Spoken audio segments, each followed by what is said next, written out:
Okay, this is my video review of the GKU M11 4K mirror dash cam. I got this camera mainly to use for a backup camera for an older Jeep that does not have a backup camera. But the dash cam and the rear dash cam is nice to have those features, but mainly I wanted it for reversing on my Jeep because I can't see out the back window that well. Tinted soft top, can't see out. Okay, so it comes with the mirror, which you just hook up to your existing rear view mirror. There's the front camera, still has the adhesive protective tape on it. It just clips right on with those clips, and then it also has these straps that you can use to secure it.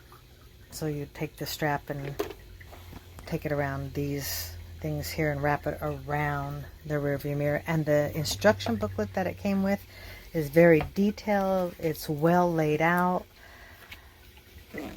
I can understand everything just at a glance. The instructions are well written. So that's how you would take those little rubber and take it around the back, these here, and just take it around the back of your mirror to secure it more securely. It does also come with a little customer care service. So this is well laid out. It comes with your charger that goes into your cigarette lighter, and this goes into the top of the camera. This also has a protective layer on it, so that's nice. It doesn't come scratched or anything. Here's your rear view mirror camera. It comes with the adhesive. Also, it comes with screws and extra screws in case you want to screw it to the back of the car. You can either apply this to the back windshield or to the back license plate area if you're using it as a backup camera like I will be. If you're just using it for a rear camera, then you can just install it more easily to the back window.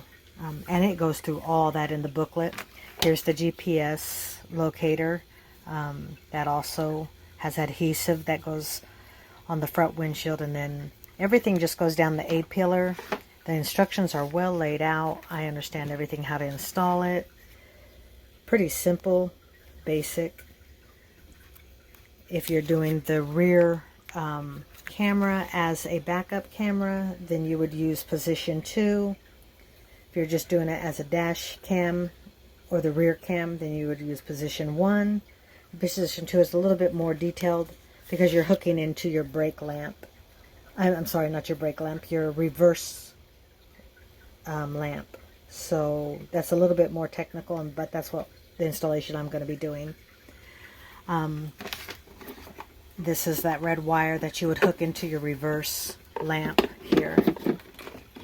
So I'll be doing that.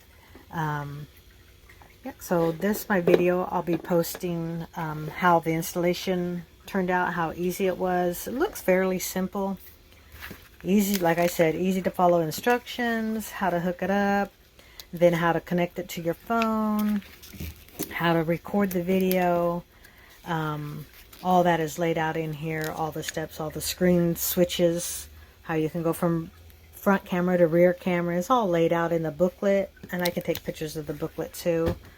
So you can see if that's something, some of the features that you would like in a camera before you purchase it. Alright, so, I'll be updating it with more, can't post more videos, but I will post more pictures. Alright.